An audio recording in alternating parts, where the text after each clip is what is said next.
Бәріңе сәлем. Мына қыс басталғалы мен мына жұмысымның сезоны бітіп қалды. Қыста бос уақыт көп болады. Сол үшін YouTube бастап видео түсіріп жатырмын. Сіздер қолдап жүріңіздер. Не істеу керек қолдау үшін? Лайк басып, комментарий, подписка қалдырып кету керек. Лайк, подписка, комментарий дейсің бе? Иә. Бүгінгі видеода инструменттің обзор жасайын. Газонокосителер енді сезоны бітті ғой. Сезон басталған кезде түсірерміз оған. Қазір бензопилаға обзор жасайын. Дұрет масыш. Кел, көрсетейін дұрыстап. Бензопила іштейін. Батя одан қайта таксовать етпедің ба? Не? Таксовать етсе көп ақша табады екен. Кім айтты оны саған? Тиктоктан көрдің ғой? Тиктоктан? Иә. Таксовать етпейсің бе? Иә. Онда таксовать еткен видеоны түсірейін де онда, иә? Бір күнде азынан кешке дейін. Қанша табуға болатын. Онда келесі видео қалдырайық онда. Обзор. Азынан кешке дейін таксовать етемін. Бір күнде қанша теңге табуға болатын соны көреміз ба? Иә. Бүгін онда сөйтейік. Бүгінгі видеода.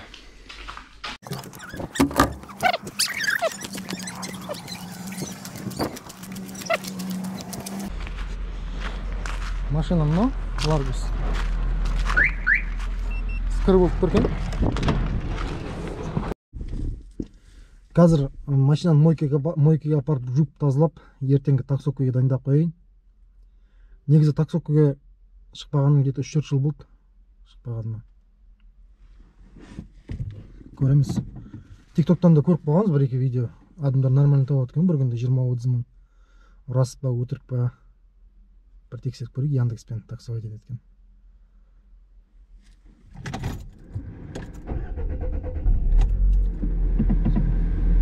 Жарайды, ертең азанда жалғастырамыз. Ал бісміллә деп бастайық. Осы қазір сағат 8. Машина полный бақ құйып алдым. Кешсін уже болғаннан кейін тапқан ақшаға полный бақ құямыз. Содан қалғаны таза пайда болып есептеледі ғой. Қазір міне заказ 0. Приоритет деген бар, мына жерде сол 3 болып тұр. Линия ашық көрейін. Бірден келді ол заказ. Поверните налево, а затем поверните налево.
Маршрут перестроен.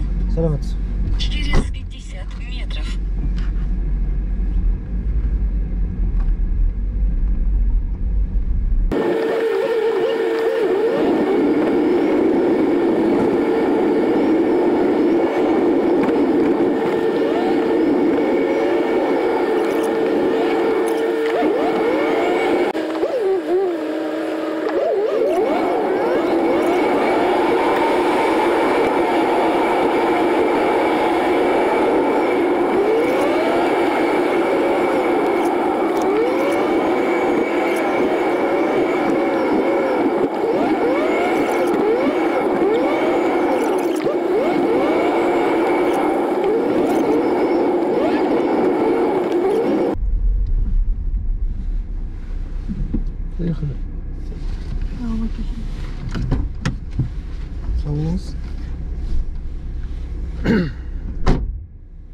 Спасибо за поездку. Заказ будет оплачен картой. Для улучшения качества обслуживания поставьте нам оценку в приложении Яндекс.Такси.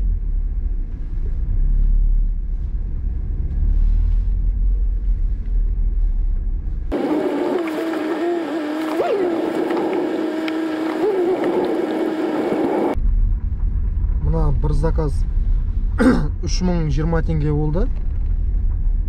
Соның маған қалатыны 2389 теңге.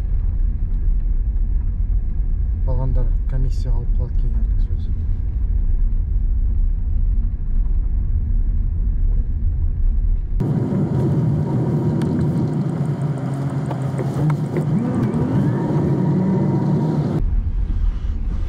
Çok тынышталып қалды ғой. Бостан жүрегіне күтейік.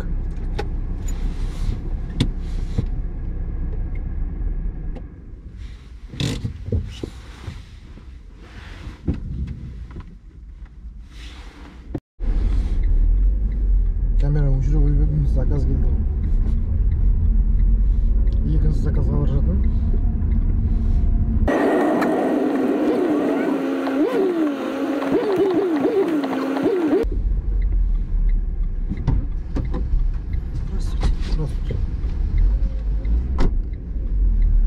Вы приехали.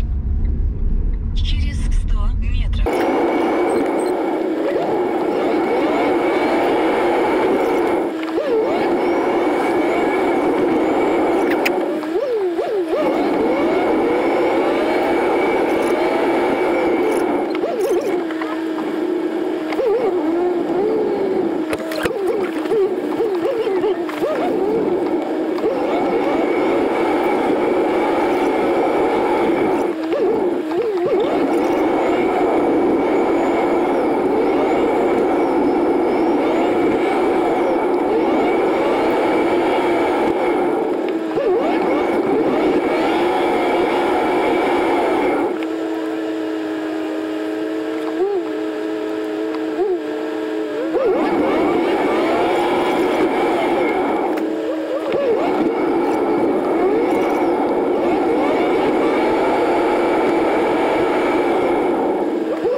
Қазір сағат 12:30.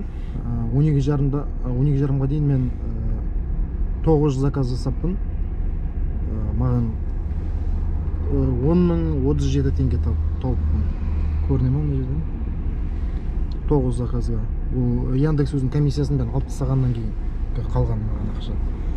Бензин құйған жоқпын әлі. Сол, дальше көреміз.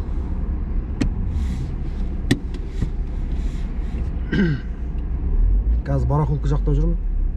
Что-то заказ жоқ.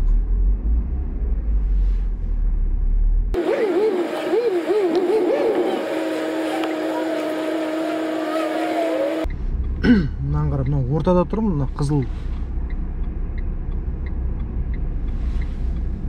Тура ортасында көрдім, мына қызыл не бар ғой, карта.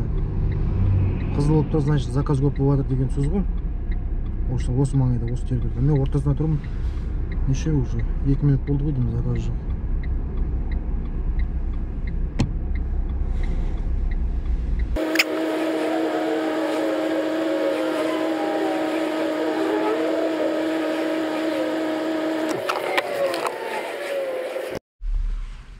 Жаңа аэропортқа адам алып барған клиентті ғой. Соны енді аэропорттан кейін қарай бір заказ алып кету үшін сол Яндекс приложениенің өзінде очередьке тұру керек екенсің да. Барған кезде маған приложениеде шығып тұр, дождитесь очереди 10 минут деп. И сонымен барғаннан кейін ақыр бос қайтпайын деп сол жерде күттім.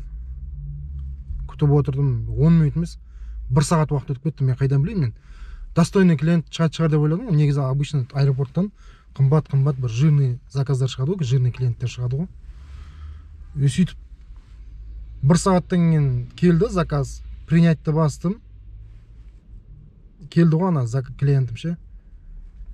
В прямом смысле жирный клиент екен. Дәу базар жоқ. Отырды. Мен баратын адрес айтшы. Шлагбаумнан, аэропорттың шлагбаумынан шықтық былай. Шыққан кезде оң жағында адамдар бар ғой, соған кірдік қой болды. Мен ашуланғандай, нең бар заказ беріп, жаяу бара салсаң болады ғой, жаяу жүру саған полезно деп. Біраз нәрсе айтып ұрысқым келді, ұрыса алмадым. Андай бір жалғыз жерде адам сияқты болды да, үндемей отырдым. Нервім қайнап, вообще. Соңында бардық, 370 теңге берді. 370 теңгенің оның 300 теңгесі не кетті? Аэропорттың парковкасында 70 теңге Яндекс комиссия алып алды. Сонымен настроение жоқ. Қазір заказ шықпаса үйге қарай қайтатын шығармын.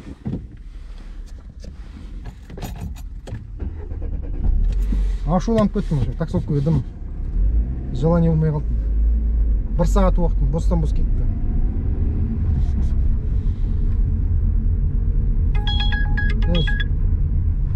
Заказ шығып отыр ғой.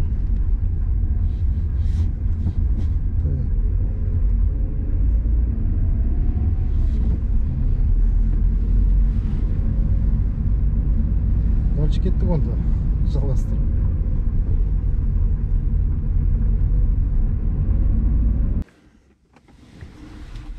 Айтпашы 18 заказ, 18.891 теңге тауыппын. Сағат 5-ке дейін. Азына 8-ден 5-ке дейін.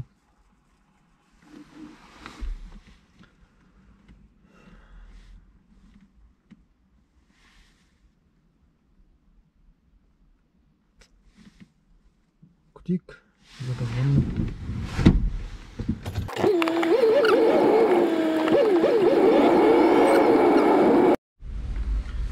Короче, сағат 9:30 болды.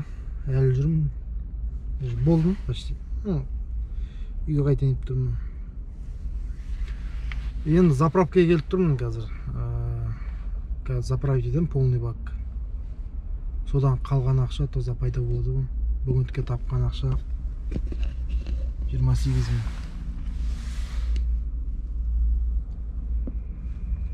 Көміп тұрмын. 24 заказ 28.097 теңге дейді.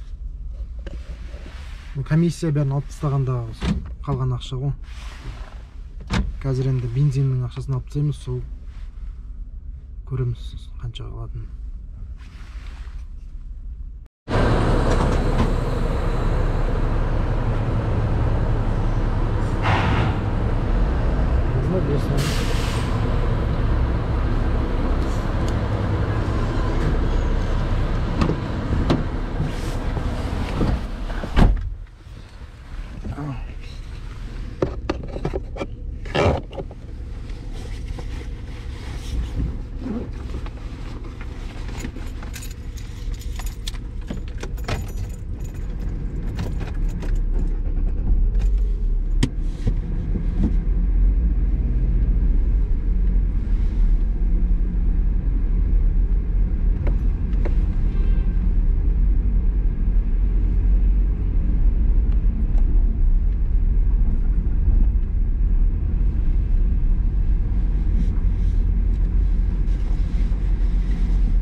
Короче, 5 мыңға құйылды. Жаңа көрсеттім ғой. Сонда таза пайда 23 мың болып тұр ғой. 12 сағатта тапқан ақшам. Ол енді 1 сағат обедтің уақыт кетті. 1 сағат. Жаңа сосын аэропортта жүріп қалған ба 1 сағат.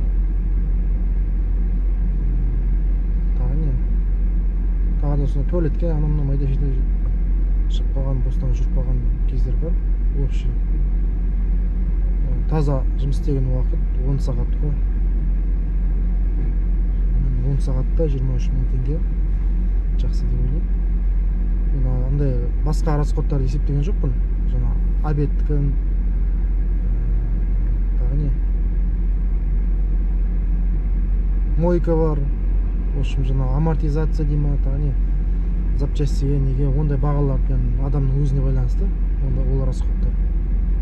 Сол үшін қосқан жоқпын. Обязательно расходтарды ғана ғой, бензин, тек комиссиясы, соларды алып тастағанда пайда 23 мың.